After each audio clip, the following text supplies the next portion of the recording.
Bismillahirrahmanirrahim. Alhamdulillahirabbil alamin. Allahumma shalli wa sallim ala sayyidina Muhammad wa ala alihi wa sahbihi ajma'in. Hadirin yang dirahmati Allah Subhanahu wa taala, sekelumit kami akan membacakan manaqib dari muallif kitab Dalailul Khairat As-Sayyid Abu Abdullah Muhammad bin Sulaiman Al-Jazuli, dan nanti akan dilanjutkan dengan manaqib Al-Habib Al-Jad Abdul Qadir bin Ahmad bin Qutban As-Sagaf.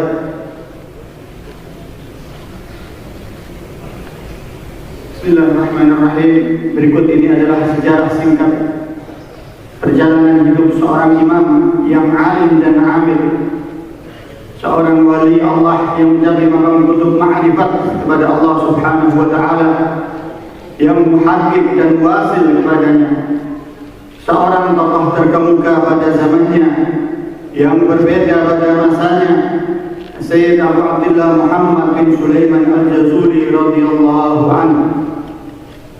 Beliau adalah muallif atau penulis kitab Shalawat Dalailul Khairat. Nasab beliau adalah Sayyid Abu Abdullah Muhammad bin Sulaiman bin Abdurrahman bin Abu Bakar, hingga bersambung kepada Sayyidina Hasan bin Ali bin Abi Thalib karramallahu wajhah, wa Sayyidah Fatimah Az-Zahra bintu Rasulillah sallallahu alaihi wasallam.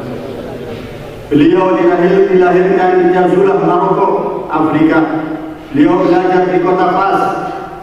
Di kota Fas beliau belajar hingga sangat banyak menguasai ilmu yang bermacam-macam sehingga namanya tersohor. Kemudian beliau menulis kitab Dalailul Khairat.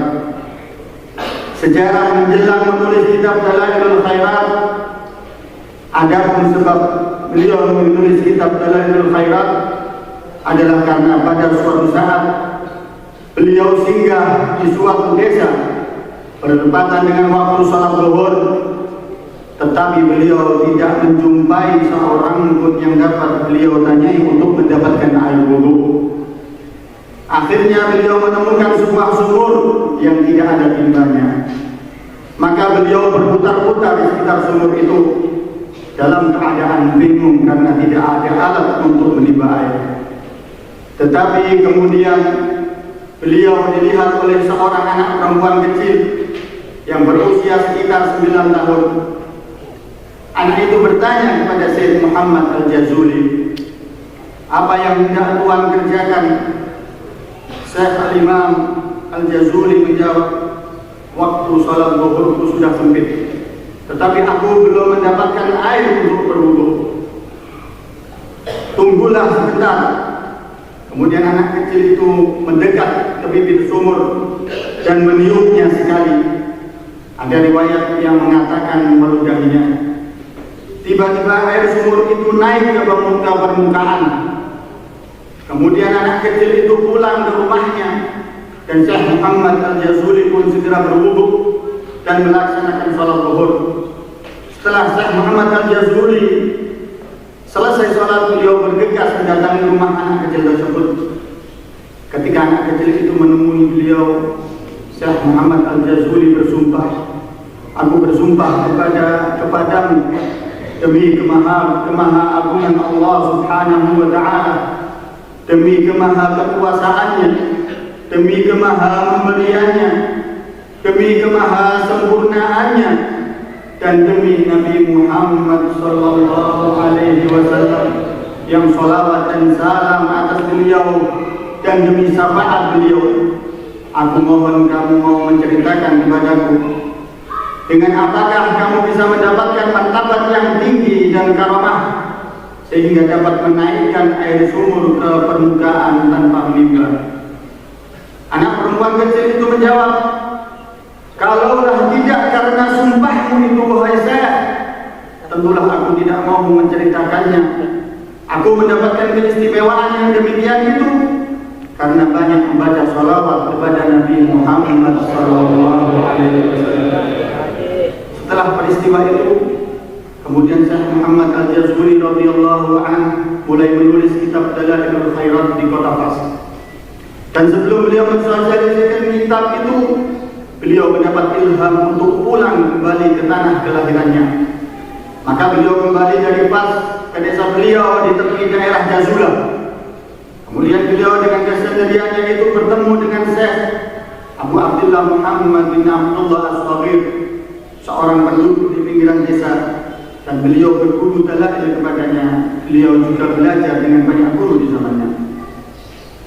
Kemudian Syekh Muhammad Al-Jazuli melaksanakan khalwah untuk beribadah selama 40 tahun, dan kemudian keluar dari khalwahnya untuk mengabdikan diri dan menyempurnakan pentasbihan kitab Shalawat Dalailul Khairat pada hari Jumat 6 Rabiul Awal 820 Hijriah. Adapun murid-murid beliau di antaranya adalah Syekh Abu Abdullah Muhammad As-Saghir As-Sahli, di mana beliau adalah yang tertua dan sahabatnya yang menemaninya dalam meriwayatkan kitab Dalailul Khairat. Kemudian Syekh Abu Muhammad Abdul Karim Al-Mandari dan juga Syekh Abdul Aziz Al-Tibba. Sejarah dakwah Syekh Muhammad Al-Jazuli pada mulanya mulai mendidik para murid di pinggiran As-Safi, di mana banyak sekali orang yang sadar dan bertaubat atas bimbingannya. Zikirnya begitu terkenal, tersebar, dan diamalkan oleh orang-orang di berbagai negeri, dan nampaklah keistimewaan yang besar dan karamahnya. Syekh Muhammad Al-Jazuli senantiasa berpegang teguh terhadap hukum-hukum Allah dengan melaksanakan ajaran Al-Quran dan As-Sunnah Rasulullah SAW. Kemudian beliau pindah dari As-Safi ke suatu tempat yang terkenal dengan Afriqah. Kemudian beliau membangun masjid dan menetap di tempat itu untuk mendidik dan membimbing para murid ke jalan yang benar sesuai dengan petunjuk Allah Subhanahu wa Ta'ala.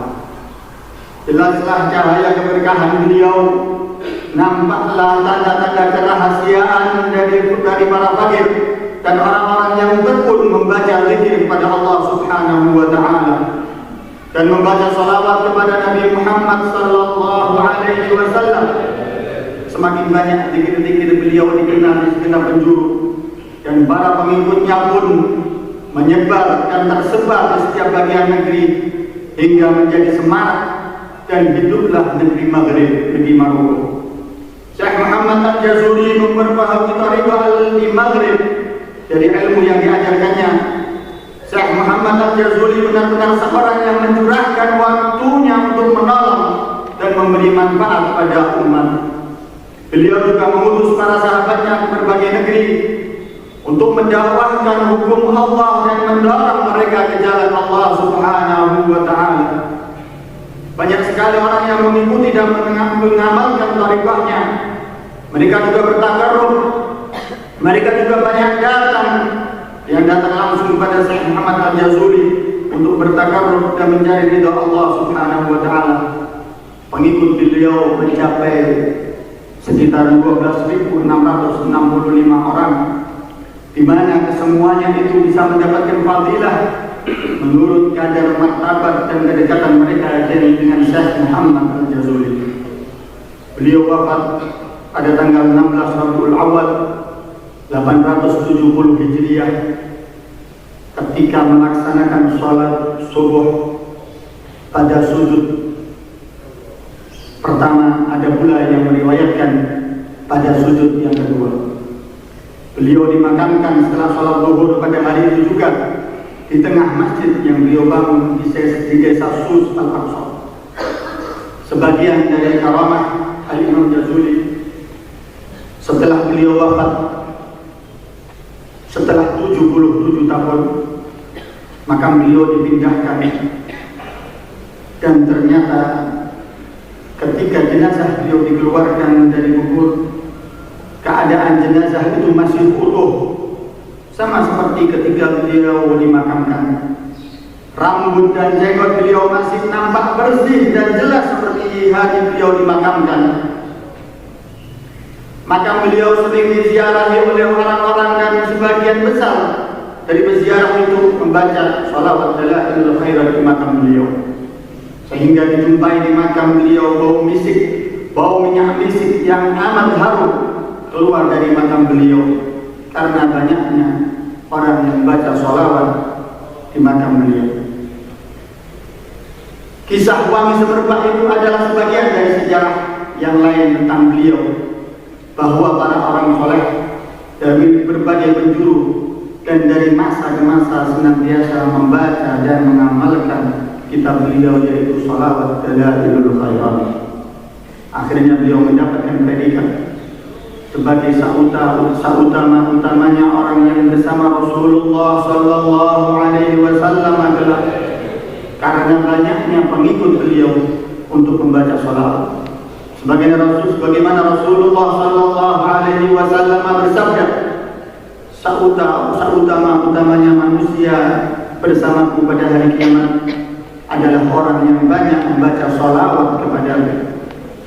Mari kita meminta kepada Allah dengan penuh ketundukan hati dan kekhusyuan agar menjadikan kita orang-orang yang meyakini kebenaran dari apa saja yang dibawa oleh Nabi Muhammad Sallallahu Alaihi Wasallam, dan menjadikan kita ke dalam golongan orang-orang yang mencintai serta orang-orang yang selalu mengagungkan kemuliaannya, sehingga menjadi sempurnalah keimanan dan keislaman kita, serta memberikan cahaya keyakinan dalam hati kita, sehingga hilanglah keraguan dan kesusahan hati, serta menjadi lapang dada. Bismillahirrahmanirrahim. Ya Allah, jadikanlah kami ke dalam golongan orang-orang yang selalu menghaturkan salawat dan salam kepada Rasulmu Sayyidina Muhammad Sallallahu Alaihi Wasallam yang terkasih, dan jadikanlah salawat kami kepadanya sebagai bentuk usaha kami dalam memenuhi perintah-Mu, meyakini kebenaran risalahnya, mencintainya, dan bentuk kerinduan kami kepadanya, serta bentuk pengagungan kami atas kemuliaannya. Karena Rasulullah Sallallahu Alaihi Wasallam sesungguhnya berhak akan hal itu. Dan terimalah semua dari kami ya Allah dengan semata-mata karena karunia-Mu dan ihsan-Mu, dan juga hilangkanlah tabir kelalaian dari hati kami, dan masukkanlah kami ke dalam golongan hamba-hamba-Mu yang saleh. Amin ya Allah.